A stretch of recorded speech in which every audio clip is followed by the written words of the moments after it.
has found its home within me. Now that I've been found in you, that all I am, you all want me to be. 'Cause all I want is more of you. All I want is more of you. Let your presence fall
let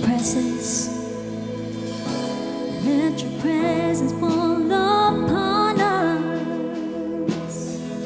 I wanna see your face to face. Let me live forever, lost in your love. Yeah, 'cause all I want is more of you. And all I want is more of you.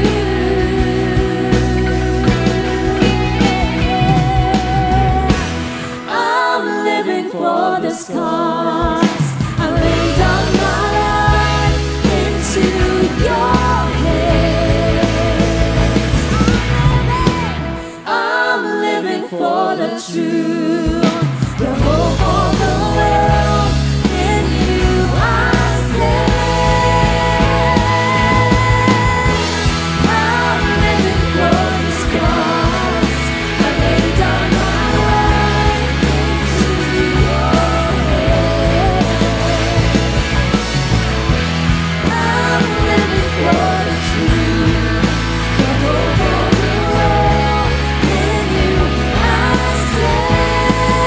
'Cause all I want is you. 'Cause all I want is you. Sing it now. 'Cause all I want is you. Cause all I want is you, Jesus. All I want is you,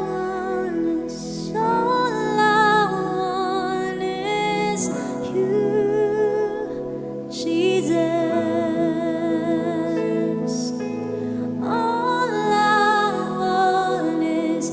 All I want is you, Jesus. And all I want is you, Jesus.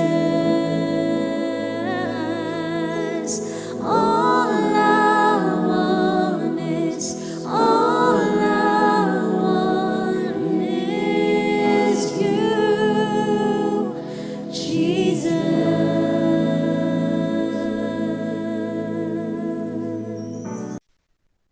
Praise the Lord, purihin po ang Panginoon. Magandang umaga po sa ating lahat. Good afternoon, good morning, good evening. Nasaan man po kayong panig ng mundo ngayon, gusto ko po kayong batiin ng isang mapagpalang araw ng linggo. Happy, amazing Sunday.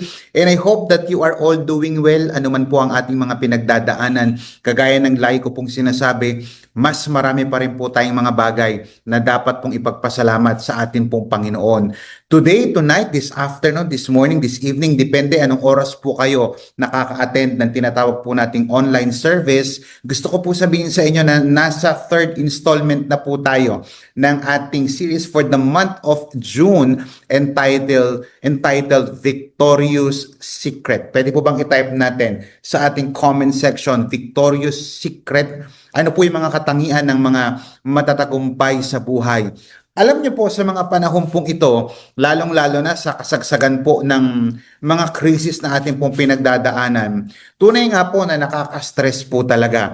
Yung iba siguro sa atin, nakaka-stress sa school, nakaka-stress sa ating pamilya, nakaka-stress yung ating finances, nakaka-stress yung ating relationship, nakaka-stress yung ating negosyo, nakaka-stress kahit anumang yugto ng ating buhay, parang very stressful. Now, importante pong matutunan natin kung paano po natin i-handle itong mga stress dahil napakarami po nito at alam ko po lahat po tayo ay dumadaan po dyan sa moment of stress. Now, gusto ko po sabihin sa inyo sa introduction ng Success Under Stress na libro po ni Sharon Melnick. Sabi po doon sa kanyang introduction, 71% of senior executives around the world reported that the resilience, sabihin po yung katatagan, kakayanang makabangon to turn obstacles into opportunities is extremely important in determining whom to retain. Ang quotation pong yan ay galing po sa kanya pong introduction, doon po sa kanyang libro na Success Under Stress. Ayon po sa isang study, 71% daw po ng mga senior executives sa iba't ibang panig daw po ng mundo ay nagsasabi na napakahalaga daw po, pakinggan maigi, napakahalaga mula very hanggang extremely important daw yung pagiging resilient, yung pagkakaroon daw po natin ng katatagan ng loob, yung pagkakaroon po natin ng kakayahan makabangon muli, yung gawin daw po nating opportunity, yung stressful situation, yung mga problemang pinagdadaanan, hindi lang sa personal kundi sa company. Malaking ano po daw yan, malaking opportunity na kung saan magdedesisyon itong mga statistics na to kung sino po yung mananatili sa loob ng kumpanya. May kakayahang gawin daw itong mga empleyadong ito, may kakayahang gawing oportunidad ang mga balakid sa pagdidesisyon kung sino po ang dapat manatili sa kumpanya. So malaking factor yan. Marami daw mga senior executives, yan yung kanilang mga nakikita. So ibig sabihin, pakinggang maigi, hindi lamang po pala skills o galing ang tinitignan ngayon. Ano ibig mo sabihin, Pastor, kundi kung paano ka mag-respond sa mga pressures o problema na kinakaharap mo sa buhay at yung pressure sa loob po ng trabaho. Kung ikaw yung tipo ng empleyado na kahit may mga challenges, nakakabangon ka pa rin at alam mo yun, nakakaisip ka ng paraan para magpatuloy, malaki ang chance na ma-retain mo sa trabaho o ma-retain ka sa trabaho. Yan ang ibig sabihin ng introduction na yan. Sa panahon ngayon, mga kapatid, mahalaga po yung mindset and attitude sa gitna ng stress. Ganon din po pagdating sa ating pananampalataya. Paano ako manatiling kalmado? Paano ako manatiling confident? Paano ako manatiling productive pa rin kahit na maraming stressful situation, kahit na maraming pressure akong pinagdadaanan ng buhay bilang isang mananampalataya. Now, I want you to open your Bible sa 1 Thessalonians chapter 5, verse 16 through 17. Yung kanilang binanggit ko na introduction na yan ay illustration lamang patungkol doon sa ating pag-uusapan. 1 Thessalonians chapter 5, verses 16 through 18. Babasahin ko po and then later on I'll explain the context. Sabi po ng verse 16, rejoice always, pray without ceasing, in everything give thanks, for this is the will of God for you in Christ Jesus. Now, sabi po ng mga scholars, probably, malaki po ang probability na ito pong 1 Thessalonians is the earliest of Paul's epistles. Ibig sabihin, isa to sa mga kung hindi man ang pinaka-early na writings, isa sa pinaka-early writings ni Paul. Ito pong letter na to ay galing po sa Corinth, na kung saan after pong bumisita ng kanyang co-worker at son in faith na si Timothy, galing po siya ng Thessalonica. Tapos nag-report po si Timothy patungkol po sa nangyayari dito po sa mga new converts nito sa Thessalonica. And bilis po ng kanilang response sa gospel. Kaya lang, meron pong mga persecution na dinadanas po sila. Bilang batang simbahan, meron din po silang mga doctrinal misunderstanding na kinakailangan i-deal. Kaya po sumulat si Apostol Pablo. Akala nila, kung babasahin niyo po yung tema ng 1 Thessalonians na yan, akala nila, yung babalik agad si Jesus Christ. Yan ang kanilang buong pag-aakala na mabilis ang pagbalik ni Jesus Christ, na even up to na nga wala pa rin. So may mga kapatid sila sa panahon nila na nangamatay na. Namatay na sila, tapos akala namin babalik si Jesus Christ, yung kanilang view pagdating sa second coming. Bakit may mga namatay na? Kaya nagkaroon tuloy sila ng fear, nagkaroon sila ng lungkot, and even confusion, yung sa tinatawag po nating second coming of Christ. Kaya nilinaw po yan ni Apostle Paul. Kasi hindi nila alam kung anong mangyayari kapag ka namatay na. Kaya maganda yung pagkakasulat ni Apostle Paul dyan. Dahil sinulat niya dyan yung mga mangyayari in the future. So bukod doon, meron pong confusion sa loob. At bukod doon sa confusion sa loob, meron ding persecution sa labas. Kaya napakatindi ng pinagdadaanan ng mga church o mga members po ng church dyan sa Thessalonica, at lalong-lalo na itong mga taga-Thessalonians. Now, ano yung pwede natin matutunan dito? Alam po natin, bilang mga mananampalataya, na gusto ng Panginoon na tayo po ay maging joyful. Gusto rin ng Panginoon na tayo ay manalangin. At punong-puno dapat po tayo ng pasasalamat. However, yung mga modifier po dito sa verses na binasa ko ay dito sa mga command na ito, kung minsan napakahirap intindihin. Bakit? We are to always maging joyful, always joyful, yung patuloy na pananalangin at yung papasalamat in all. Ang hirap nito, alam niyo kung bakit? Kasi kung tutuusin lang, wala naman talagang problema sa verses na ito eh. Hindi ko sinabing, nako, pakinggan niyo ito mabuti. Mahirap to kasi kung tutuusin lang, wala naman sanang problema eh. Kasi sabi, kung ang sabi sa text ay rejoice sometimes, pray occasionally, give thanks when you feel like it, wala namang problema eh. Kaya lang yung mga modifiers, yung nagbibigay kung minsan ng kalituhan sa ating mga Christians. Kasi imagine mo always, continually, in all circumstances. Pero ito nga po yung pinakita ni Apostol Pablo na pamamaraan para maging successful ang mga Christians noong unang panahon sa isang stressful na situation. At yun din po yung ating dapat matutunan ngayon. Join me in our topic entitled Success Under Stress. The million-dollar question na sasagutin po natin sa umagang ito, tanghali, depende anong oras po kayo nakaka-attend. How to be successful when the situation is stressful. Number 1, sabi po ng verse 16, always be joyful. Sabi po ng New Living Translation, sabi naman po ng ESV, rejoice always. Paano maging successful sa isang situation na stressful? Number 1, be joyful. Come on, type that in the chat, be joyful. Be joyful means to be in the habit of being happy or feeling blessed. Question. Ibig bang sabihin ng rejoice always, dapat laging masaya? Yung palaging tumatawa? Yung parang walang problema? Pangalawang tanong, nagkakasala ba ako kapag nalulungkot ako o nasasaktan? Kung ang ibig sabihin lang po mga kapatid ng salitang rejoicing always ay laging nakasmile, laging hyper, lagi yung bawal malungkot, magkakaproblema po tayo dyan. Bakit? Kasi kahit si Jesus Christ at mismo si Apostol Pablo, hindi naman sila lagi nakatawa o masaya sa kanilang panlabas. So what does the phrase rejoicing always mean? Ano ba ibig sabihin yan?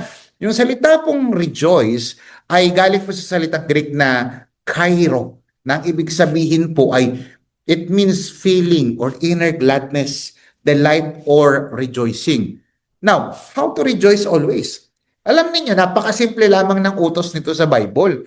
2 salita lang, rejoice always. Walang footnote, alam mo yun, walang kondisyon, walang sinasabi na rejoice when there is food, rejoice when the food is good, rejoice when your crush replies, rejoice when you have sweldo.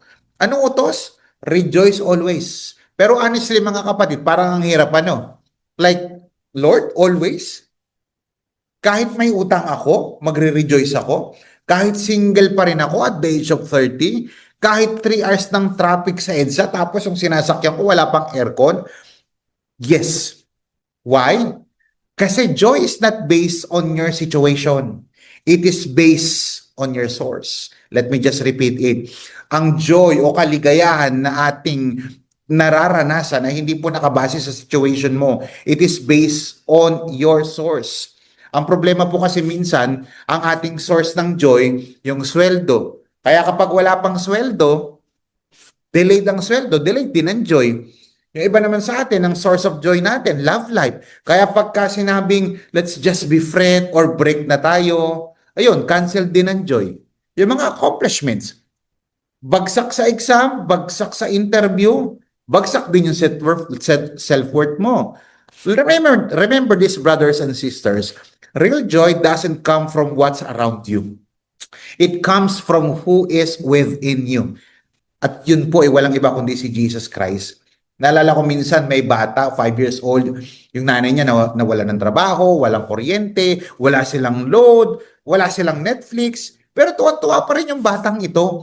Naglalaro siya ng tansan, nag-e-enjoy siya, tuwang-tuwa pa siya habang hinahabol niya yung mga lamok para patayin. Tila baga nababaliw siya pero sa totoo lang meron siyang joy na kahit na kanin lang ang pagkain nila tapos ginagawa ay kape lang yung sabaw. May nagtanong sa kanya, anong sekreto mo bata? Sabi ng bata, kasi po nandito si mama tsaka si papa, kompleto kami. Tsaka kasama po namin si Jesus. Okay na po ako doon. Hindi, no? Mas joyful pa siya kaysa sa ilan sa atin. Why? Because yung kanyang joy ay hindi po nakabase sa sirkumstansya. Nakabase po ang kanyang joy sa kung sinong meron siya sa kanyang buhay. Meron po siyang Jesus sa kanyang buhay. The question is, paano ako maging joyful? Number one, be joyful thoughtfully. Can you type that in the chat? Thoughtfully. Yung binanggit po ng mga verses kanina, yung akin pong binanggit, ito po ay mga commands. Mga utos po yan.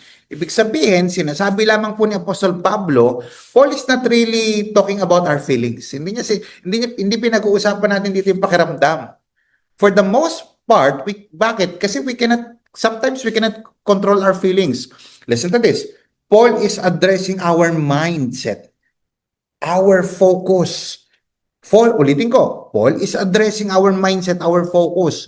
So, ibig sabihin, paano ako magiging joyful kung hindi pala ito patungkol sa feelings? Sabi ko kanina, ang joy, hindi lang ito patungkol sa emosyon, patungkol ito sa pagkakaroon ng tamang mindset. Kaya nga, be joyful thoughtfully. Ano ibig sabihin yan?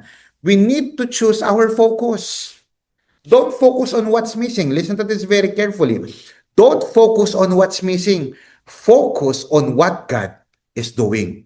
Instead na lagi mo sinasabi, wala akong love life. Di sabihin mo na lang, at least wala akong heartbreak. Wala akong bonus. At least meron ka pa rin trabaho hanggang ngayon. Focus. Mindset. Instead of, Lord, bakit ako? Di sabihin mo, Lord, ano yung itinuturo mo sa akin dito sa circumstansyang ito? Choose your focus. Guard your joy. Bantayan mo yung kaligayahan mo. Why? Because yung joy na nararamdaman po natin at yung joy na mindset po natin, para po yung cellphone. Kaya lang kung minsan yung iba, di ba maraming, alam mo, nakakailang cellphone ka na. Bakit? Kasi kung san-san mo iniiwan, nananakaw, nami-misplace mo, madaling manakaw, madaling mawala. Ganon din po pagdating sa ating joy, bantayan natin yung ating joy. The reason kung bakit kung minsan nawawala yung joy natin, nananakaw ng bitterness, napapalitan ng comparison, nananakaw ng takot yung ating mga joy. Kaya be careful even sa pag-i-scroll natin sa social media. Kaya minsan nawawala yung joy natin. Kasi minsan nagkakaroon tayo ng comparison. Bakit sila nasa Japan? Kami nandito lang sa Gapan. Sa Nueva Ecija. Bakit sila nandun na sa ibang bansa, kami nasa Jollibee pa lang? You see, the moment na nagkaroon ka ng comparison, nawawala yung joy. That is why we need to stay connected with Jesus. Kasi ang joy, pakinggan maigi, yung joy is a fruit of the Spirit. Listen to this very carefully. Joy is a fruit of the Spirit, not the fruit of your salary. Joy is a fruit of the Spirit, not the fruit of your status, not the fruit of our selfies. Kaya importante matutunan natin yung ating pong relationship sa ating Panginoon. Listen to this, no Jesus, no joy. No Jesus, no joy. Hanggat walang Jesu Kristo, walang personal relationship ang isang tao kay Jesus Christ, walang tunay na kaligayahan. Pero kapag nakilala mo si Jesus Christ, dun mo makikilala at mararanasan ang tunay na kaligayahan. Kaya kapatid, God is not calling you to be happy sometimes. He is calling you to be joyful always. Why? Because our joy is not based on what changes, but on the one who never changes. Ano man ang mga pagbabagong pinagdadaanan mo ngayon sa iyong buhay, kahit anong season mo, whether ikaw ay single, in a relationship, or may pinagkakautangan ka ngayon, may pinagdadaanan ka sa health mo, you can choose joy. Type mo nga sa comment section, choose joy. Piliin mo maging masaya. Be joyful thoughtfully. Pangalawa, be joyful hopefully. Type sa comment section, hopefully. Being joyful, be joyful by being hopeful. Paging masaya ka sa pamamagitan ng pag-asa. pag-asa mo kanino? Pakinggan maigi. Joyful in this verse signifies a feeling of happiness that is independent from what happens, but dependent from your hope in God. Dapat nakadepende po yung ating kaligayahan, hindi nakadepende sa sirkumstansya at sa yung pinagdadaanan. Nakadepende po ito sa ating hope, sa ating pag-asa sa Diyos. Yung mga joyful Christians po, meron po yung feeling of inner gladness. So rejoice, ang pag-rejoice po does not mean deny your feelings. Put on a happy face and never feel sad. Ang rejoicing always, it's an inner gladness in the middle of sadness. Possible po talaga siya, pakinggan maigi. Sabi ng Romans chapter 12 verse 12, be joyful in hope, patient in affliction, faithful in prayer. Umasa ka sa Diyos, antayin mo ang pagkilos ng Diyos. Antayin mo ang move ni God sa iyong life. Naalala ko tuloy yung isang lalaki. A few months ago, we were in a coffee shop. And habang ako'y nag-aantay, syempre air condition yung coffee shop. One time may nakita kong lalaki, parang college student. May dalang flowers, nasa waiting shed, medyo mainit. Syempre summer nung nakaraan eh. Nag-aantay siya, kahit 1 hour siyang nag-aantay. Sabi ko, 30 minutes na to 35 minutes na to nag-aantay 1 hour na nag-aantay. Hindi siya nababad trip. Bakit? Kasi mukha siyang may inaabangan. Yung pala, inaabangan niya yung kanyang girlfriend. Honey, may inaabangan siya. May hope siya. May reason siya to smile even while waiting in the middle of the heat. Ganon din po tayo. Kung may joy po tayo sa hope natin kay Lord, kahit mainit, kahit challenging maging Christian, kahit may pinagdadaanan po tayo, wala pa yung blessing, you can still be joyful because joy is not based on what you see now, but what you know is coming. Kaya practice po natin yung tinatawag nating faith forecast. Yung kahit may problema, may bagyo ng problema, sabihin mo na lang, may lilitaw dyan na araw. May plano si Lord kahit wala pang sweldo, at least alam kong may provision na darating. Spread the hopeful joy.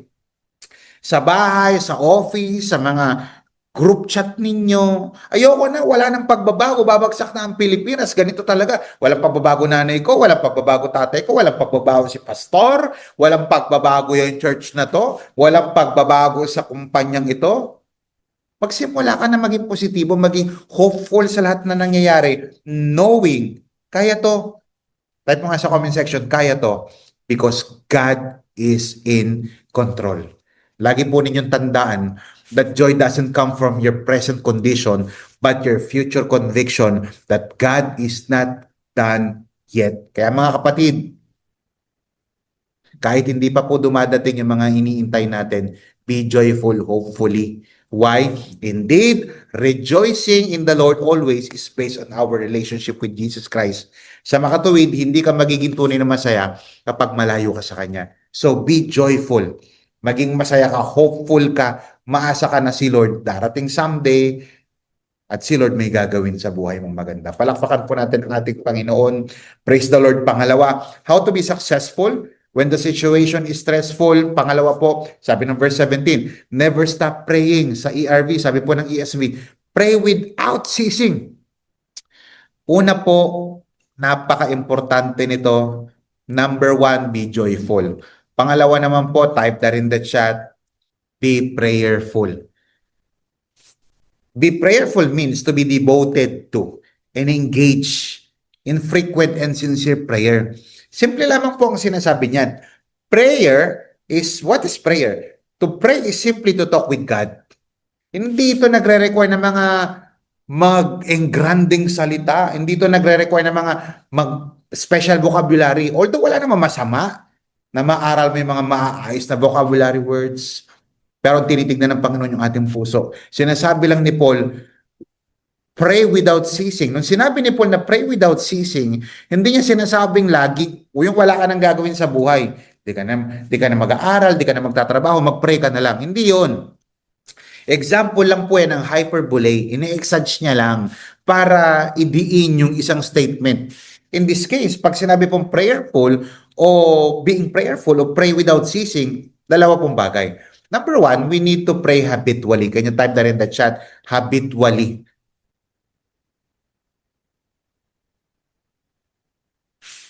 Yung ceasing po dyan sa Greek, ang ibig sabihin po niyan ay adialeptos. Adialeptos. Na ang pong ibig sabihin niyan, unceasing, by an unvarying practice. Ibig sabihin, hindi po nagbabago. Tuloy-tuloy. Parang yung close relationship mo sa iyong kaibigan, close relationship mo sa iyong asawa, na meron kayong pattern na regular communication, ganoon din po pagdating sa ating Panginoon. Nagre-require po yan ang tinatawag nating pattern of consistent prayer. Parang yung ating katawan, ang pattern niya, inhale, exhale, inhale, exhale. Ganon din po ang prayer. Ang prayer, siya po yung nagsusustain sa ating mga kaluluwa. Ongoing thing, continual thing. Yung Greek po dyan, sinasabi lang niya dyan, hindi pa bago-bago, tuloy-tuloy, constant. Mga kapatid, may mga bagay na dapat hindi po natin tinatantanan. May mga bagay na hindi po dapat natin tinitigilan. Kung meron man bilang isang Christian, isa sa mga bagay na dapat hindi po natin tinatantanan at tinitigilan, yan po yung pananalangin. Hindi ito yung one-time, big-time na prayer na, Lord, thank you for this food, salamat sa almusal. Tapos, hindi ka na ulit magpipray, kinabukasan na ulit. Di ba sabi nga yung Greek word niyan, yung adialeptos, para daw po siyang hika, yung bang hindi mo mapigilan, yung parang hihinga ka lagi. Spiritual breathing. Kapatid, ito po yung hamon sa atin ngayon bilang mga Christian. Sa gitna po ng mga stressful na situation, meron po kasing chance na hindi ka manalangin kasi stressful ka. Sobrang busy, sobrang dami natin pinagdadaanan. Let us make prayer our habit, not our last resort. Hindi yung kapag may problema ka, doon ka lang magpipray. Hindi ka mananalangin kapag may problema ka lang. Kahit wala, manalangin ka. Pray while walking, habang naglalaba, mag-pray ka, habang nasa jeep, habang nag-aabang sa LRT. Hindi mo kailangan laging nakapikit. Start small. Gising ka sa umaga, manalangin ka, Lord, salamat sa panibagong araw na to. Habang naglalakad ka papunta sa trabaho, Lord, samahan niyo po ako. Nasa opisina ka na, Lord, tulungan niyo po ako magdesisyon na hindi ko masabunutan yung mga katrabaho ko. Kasi the more you pray, listen to this very carefully, the more you pray, the more you are aware na kasama mo si Lord lagi. May iwasan mo ang pagbagsak, may iwasan mo ang pag-angal, may iwasan mo ang pagchichismis kung kasama mo si Lord lagi. Yung prayer po, if prayer becomes the rhythm, parang yung heartbeat natin, hindi mo laging naririnig o nararamdaman, pero buhay ka kasi nandun siya. Ganun po ang panalangin. The bottom line is this: prayer is not just a duty, it's a delight. Yung lumalapit ka kay Lord, hindi lang dahil inutusan ka, kundi na-excite kang makausap at Diyos. Yung prayer po, it's not just a lifeline na kapag ka mamamatay ka na, kapag problema ka na, walang masama doon. Prayer is not just a lifeline, it's a lifestyle. So pray habitually hanggang maging natural siya sa'yo, yung paghinga. Lord, lagi CR, maliligo, papasok sa school. Pangalawa po, pray persistently. Yung Greek word po dyan na adialeptos, ibig sabihin po niyan continually. Yung Greek word po niya, nakakatuwa dyan, yung parang hacking cough, yung parang malalim at paulit-ulit na ubo. Nakakatuwa dyan, ito pong, alam nyo ba na itong 1 Thessalonians chapter 5 verse 17, pray without ceasing. Ibig sabihin continually. Pero ito ngayon nakakatuwa eh. Itong salitang ito, ginamit din para i-describe yung ubo. Yung ayaw paawat, nasubukan nyo na ba yung ayaw paawat na ubo? Yung kahit madaling araw, mamaya andyan na naman. Yung hindi siya tuloy-tuloy, pero alam mong nandyan siya. Yan ang ibig sabihin yan. Yung kala mo okay na pero nandun siya. The word unceasing, continually. Hindi naman sinasabing na hindi yun. Continuous siyang activity. Listen to this very carefully. Yung prayer, hindi po ito non-stop, kundi unstoppable prayer. Prayer should be like ubo. Yan. Uncontrollable, unstoppable at kahit saan ka magpunta, dala-dala mo ito. Parang ubo. Di ba pag may ubo ka, minsan dala-dala mo sa office, dala-dala mo sa CR, kahit nga sumakay ka sa jeep, di mo siya mapipigilan. Ganun dapat. When we pray, we are demonstrating our belief in a power that is greater than our own. Sabi nga ni Corrie Ten Boom, is prayer your steering wheel or your spare tire? Kapatid, prayer should not be our spare tire na kapag ka, ano lang, kapag ka meron lang spare time, kapag ka free time, kung magpipray ako, listen, it must be your steering wheel. Manibela. Why? Because prayer changes things. Praying to God changes us. Prayer keeps you in the will of God. Prayer draws you closer to the Lord. Mahirap, kaya pansinin mo yung mga taong prayerful, mahirap sila pahintuin. Mahirap pahintuin ang mga taong nananalangin. Paano po kung, Pastor, paano ba pwede ko matutunan dito? How do we apply prayer persistently? Simple lamang po mga kapatid, hindi kailangan nasa prayer mountain ka, although walang masamang pumunta ng prayer mountain, okay din yun. Kapag naglalakad ka, yung sinabi ko kanina, you whisper, Lord, thank you po sa araw na ito. Nasa traffic ka, Lord, bigyan mo po ako ng patience. Naghuhugas ka ng pinggan, yung maduming puwet ng kawali, Lord, hugasan mo po yung puso ko. Kagaya ng paghugas mo dito sa kawaling ito. Kasi mas madumi pa nga yung puso ko kaysa sa kawaling ito. Listen to this. It's about making prayer a lifestyle, not an emergency button. Hindi lang pag may exam, hindi lang kapag ka problemado ka na, kahit naglalakad ka, ano man ang ginagawa mo, have an attitude of prayer. Palakpakan po natin ang ating Panginoon. Pangatlo, paano po tayo magiging successful sa stressful situation? Sabi po ng verse 18, last verse, give thanks in all. Yun yung matinding modifier. Hindi sinabing sometimes, hindi kapag katapos ng circumstansya. In all, during all circumstances, yan po ibig sabihin yan. For this is God's will for you in Christ Jesus. Pangatlo and lastly, be thankful. Pag sinabi pong be thankful, ay ibig sabihin po niyan devoted to, pagiging engaged in frequent and sincere thanksgiving. Now the question, paano ba ako maging thankful?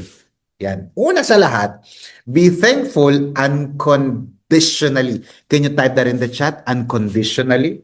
Sabi po ng Bible, give thanks in all circumstances. Alam niyo po ba ang salita pong give thanks sa Greek po ng verse na yan ay active voice. Ano po ibig sabihin ng active voice? Ibig sabihin hindi po siya automatic. Hindi siya nangyayari ng kusa. Hindi siya yung ganun. Choice po ang pasasalamat. Pakitype nga sa comment section, choice yan. Hindi siya once a day lang. Tuloy-tuloy po ang pasasalamat. In short, magpasalamat ka kahit hindi mo feel.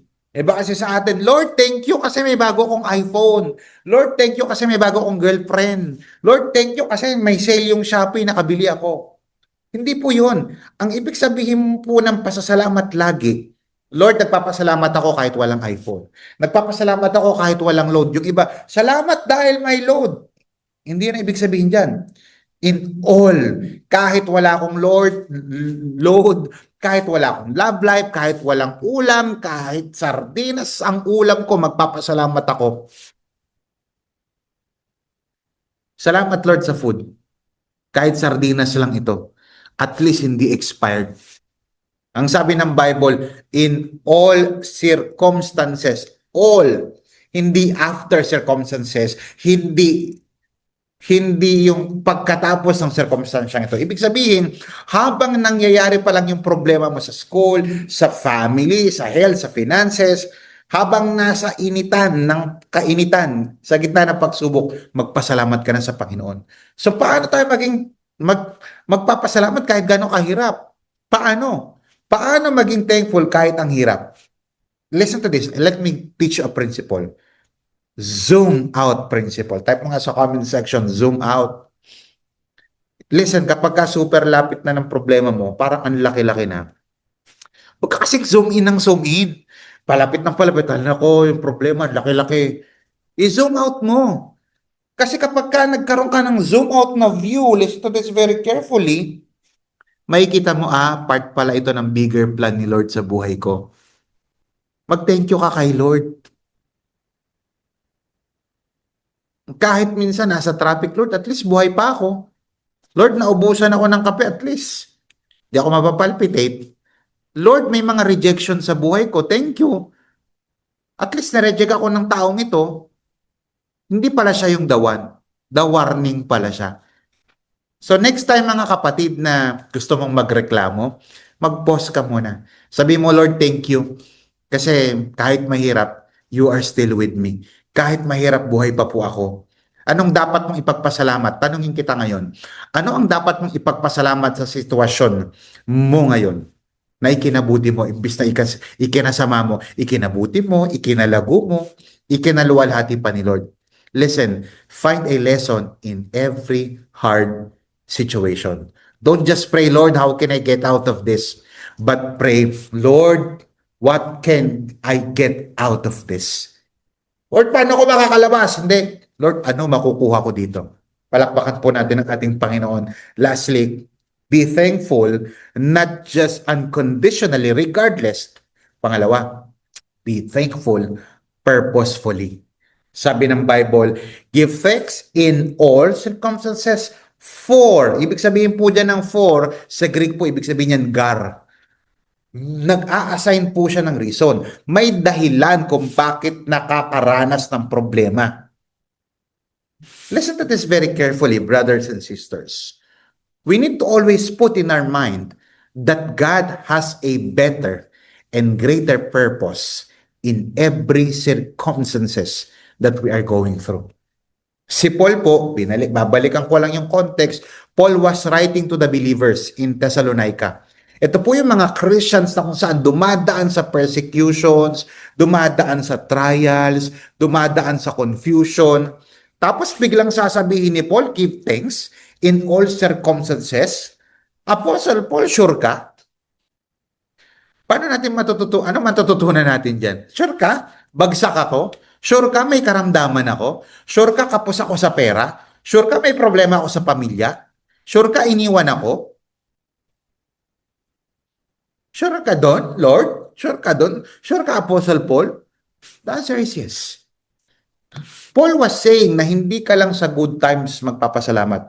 Even in the not so good moments, we are to give thanks. Why? Because sabi po ng Bible, yung for, gar, may dahilan. Listen, God allows things for a greater purpose. Naalala ko po, pwede bang type natin sa comment section, God is good all the time? God is good all the time. Naalala ko yung story ni Joseph. Imagine mo si Joseph sa Old Testament, sa Book of Genesis. Imagine mo, binenta siya ng kanyang mga kapatid and take note bago siya ibenta. Ay, nako. Tinangka siyang patayin. Ginawa nga, tinapon pa nga sa balon. At sabi ng Bible, yung balon walang tubig. Okay, sana kung may tubig, kaya mo pan lumutang eh. Pero itapon ka sa balon na walang tubig, ang sakit kaya nun. Tapos binenta sa Egypt. Pinagbintangan pang may pagnanasa siya doon sa asawa ni Potiphar, naging slave, kinulong, nabilanggo. But listen to this very carefully. God is good. Binenta, God is good. Pinagbintangan, God is good. Naging slave, God is good. Nabilanggo, God is good. Binalambahala, kinaingitan, God is good. God is good, why? All of those circumstances led him to become the prime minister of Egypt. Na-reveal ang purpose. Listen to this. Hindi ko alam kung ano pinagdadaanan mong matindi. But sometimes, God removes something or someone not to punish us, but to prepare us for us to become a better Christian. Kung meron lang siguro Facebook noong unang panahon, ang hashtag ni Joseph, hashtag from prison to palace, hashtag trust God during the process. Listen to this, gratitude. Imagine mo, guro no, theoretical lang ito, nagpapasalamat si Joseph, buti na lang salamat sa lahat ng pinagdaanan ko, God is good. Mga kapatid, type nyo nga po ulit sa comment section, God is good. Magpasalamat tayo sa ating Panginoon. Because gratitude is not about your situation. It's about who God is. and what He's about to do in your life. Bago ka mainis sa mga rejection, bago ka mainis sa mga disappointments mo, sa mga pananakit sa'yo, remember, baka hindi yan delay. Kapatid, hindi yan delay, kundi divine direction, divine intervention ng ating Panginoon. Be thankful. Why? Not because everything feels good, but because you know that God is always up to something greater. Tandaan mo kapatid, sa buhay Kristiyano bilang mga follower ni Christ, walang sayang, walang latak. Ulitin ko, sa buhay Kristiyano, sa pagiging kasunod ni Kristo, walang sayang, lahat may purpose. Even yung ouch, even yung painfulness na pinagdadaanan natin, may purpose po yan sa ating Panginoon. So in conclusion, how to be successful when the situation is stressful? Be joyful, thoughtfully, hopefully, be prayerful, habitually and persistently, be thankful unconditionally and purposefully. Let me close with this. Verse 16, rejoice always, pray without ceasing, in everything give thanks, for this is the will of God for you in Christ Jesus. Mga kapatid, ano man po ang ating mga pinagdadaanan, paano po tayo magiging successful when the situation is stressful? I don't know kung saan ka stress na stress ngayon, but one thing is for sure, being joyful is a choice. Be a prayerful Christian.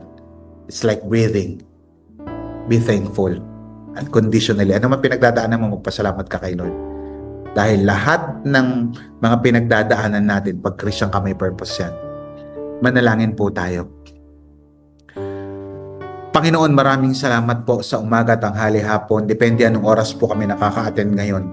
Panginoon, ano man yung mga stressful situation na pinagdadaanan ng kapatid kong ito, ng taong ito, Panginoon, I pray that you touch his heart right now. I pray that you bless him, that you change him, Lord. Dalangin ko, Panginoon Diyos, na sa lahat ng stressful na situation niya, samahan niyo po siya.